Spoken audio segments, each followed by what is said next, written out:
বিসমিল্লাহির রহমানির রহিম। আমি মোহাম্মদ মফিদুল ইসলাম সরকার, সাংবাদিক নয়া দিগন্ত এবং ডেইলি সান। আমরা জাস্ট চেষ্টা করবো আর কি রমজান মাসের প্রতিদিন একটি করে মসজিদের পরিচিতি তুলে ধরা। যদি আপনার কোনো সমস্যা না হয় তুলে ধরবো ইনশাল্লাহ। আজকে আমরা আছি রংপুরের পীরগাছা উপজেলার সদর ইউনিয়নের সুকানপুকুর হাজি হাফিজুল্লাহ জামে মসজিদ। মসজিদটি দেখতে খুবই সুন্দর। আমরা এখন কথা বলবো এই মসজিদের ইতিহাস নিয়ে। আমরা বলবো মাজেদ ভাই আছে, যিনি এই মসজিদের সভাপতি বর্তমান, তার সঙ্গে কথা বলবো এখন মাজেদ ভাই আপনি কেমন আছেন বলেন? আলহামদুলিল্লাহ ভালো আছে। আপনি এই মসজিদের সংক্ষিপ্ত ইতিহাস বলেন একটু, কীভাবে তৈরি করা হলো, কত সালে তৈরি করা হয়েছে? এটা 1957 সালে আচ্ছা, এই মসজিদ প্রতিষ্ঠিত। এই মসজিদ আমাদের গ্রামের একজন খুব স্বনামধন্য ব্যক্তি হাজি হাফিজুল্লাহ হাজি সাহেব, উনি এই মসজিদ দান করেন। উনি খালি আমাদের এই সুকানপুকুর মসজিদ না, উনি আরও পীরগাছায় এবং 7টা মসজিদ সম্ভবত উনি দিয়েছেন আর কি। যাই ওনার কবরস্থান আমাদের এই মসজিদের সামনেই। উনি খুব খুব বিরাট মনের মানুষ ছিলেন। তখন থেকে আমাদের এই মসজিদ ইনশাল্লাহ চলে আসছে। ইনশাল্লাহ আমি 2 টার্ম থেকে সভাপতি আছি। আমাদের মসজিদের ইনশাল্লাহ যে কাজ ছিল আমরা মোটামুটি সমাপ্ত করেছি। এখন আবার অজুখানার ছাদ ঢালাইয়ের কাজ আমাদের চলছে, শাটারিং হয়েছে। এই রমজানে আমরা ছাদ ঢালাই দেব ইনশাল্লাহ। আমাদের মসজিদ ইনশাল্লাহ আমাদের গ্রামের মধ্যে, এবং আমাদের উপজেলা চেয়ারম্যানরা বলেন যে পীরগাছা কাউনিয়ার মধ্যে আমাদের এত বড় সমাজ আর কোথাও নেই। আমাদের সমাজটা পীরগাছা কাউনিয়ার মধ্যে বড় সমাজ।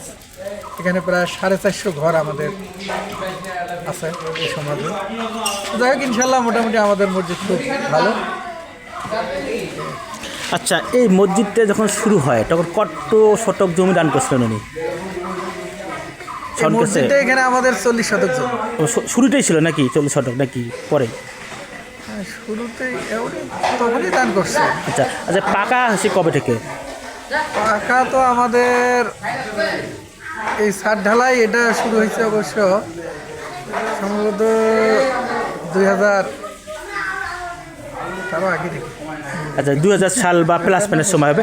এখন জি, আমরা এখন এই 2000 সাল থেকে আর কি প্লাস প্যানের সময় কিন্তু তার আগে বিল্ডিং ছিল। সেই বিল্ডিং ভেঙে আমরা ছাদ ঢালাই করছি। জি, আমরা এখন দেখবো হাজি হাফিজুল্লাহ যে আছে তার কবরস্থানটা এখানেই, তাই না? হ্যাঁ, কবরস্থান ওখানে যাবো। যে হাফিজুল্লাহ যিনি মসজিদের জন্য জমি দান করেছিলেন, তার কবরটা কিন্তু মসজিদ প্রান্তেই আছেন। আমরা এখন 4টা কবর দেখতেছি। জানতে পারলাম 3টা কবর এখানে দেওয়া হয়েছে। উনি আছেন, প্লাস ওনার স্ত্রী আছেন। আর একটা কবর কার আছে বলতে, আর 3টা না, আর একটা ফাঁকা আছে একটা। ও 2 স্ত্রী না? আচ্ছা, একটু ওনার সম্পর্কে একটু বর্ণনা দেন। উনি লোকটা মানে জন্মস্থান কোথায় ছিল? ওনার জন্মস্থান এখানে। ওনার জন্মস্থান, ওনার জন্ম বাড়ি ছিল এইটাই যে আমাদের যেটা কবরস্থান। আচ্ছা, এখানে আমাদের প্রায় 40 না 39 শতক জমি আমাদের কবরস্থান। আচ্ছা, এখানে বাড়ি ছিল আর কি? না, 47 শতক এখন জমি আমাদের কবরস্থান। আচ্ছা, ওইটাই ওনার বাড়ি ছিল। উনি এখানকার স্থানীয় লোক। ছেলে মেয়ে কয়েছেন ওনার বাচ্চা কাচ্চা নেই। উনি কি পেশায় কী ছিলেন? পেশায় কী ছিলেন? পেশায় ওনার কৃষি। ওনার অনেক জমি ছিল। আচ্ছা, উনি কৃষি কাজে করতো। সবশেষ আপনার এই মসজিদে দান করছেন? মসজিদে দান করছেন, আরও 7টা মসজিদে দান করছেন নাকি? কোথায় কোথায় দান করছেন ওগুলা? যেমন শুনছি পীরগাছা কেন্দ্রীয় মসজিদে উনি জমি দান করছে। আর তারপরে এই যে সিরাজুল হক, সুকানপুকুর সিরাজুল হক যে মসজিদ আছে, ওখানে একটা সিরাজুল হক মসজিদ 2টা দান করছে। 2টা, এটা একটা 3টা এরকম দান করছে আর কি উনি। 7টা। জি, আপনার নামটা বলেন একটু। মোহাম্মদ মুত্তালিব নিয়ে। জি, এখন বাকি মসজিদে বলেন। ভাই তো 3টা মসজিদের নাম বললো, আর বাকি কোথায় কোথায় আছে? বাকি এই কালীগঞ্জে আছে আর কি। কি মসজিদ নাম কি? নামটা সঠিক মনে আসতেছে না। এই আশেপাশেই আছে। গেল আর 3টা, আর 3টা আছে আর কি আশেপাশেই আর কি ইনশাল্লাহ। আপনার নামটা বলেন। আমার নাম কি আপনি বলতে পারবেন? বাকি 3টা মসজিদ কোথায় কোথায় আছে? না, আমি বলতে পারবো। ধন্যবাদ। আমরা কথা বললাম সুখানপুকুর হাজি হাফিজুল্লাহ জামে মসজিদ যে তৈরি করা হয়েছে।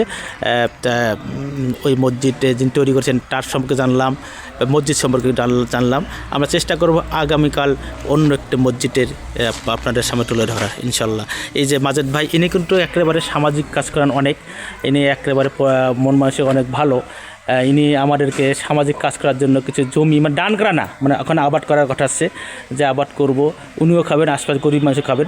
অলরেডি উনি শুনলাম যে ধনিয়া জাতীয় কিছু আবাদও করছেন অলরেডি, মানে মানুষ অলরেডি খাওয়া শুরু করে দিয়েছেন, মানে আমরা চাষ করার আগে উনি চাষ শুরু করে দিয়েছেন। এবং দেখা যাবে ইনশাল্লাহ আগামীতে ওনার জন্য আমরা এলাকাবাসীর জন্য আর অন্য কিছু করতে পারি কিনা পরে। ধন্যবাদ, আসসালামু আলাইকুম।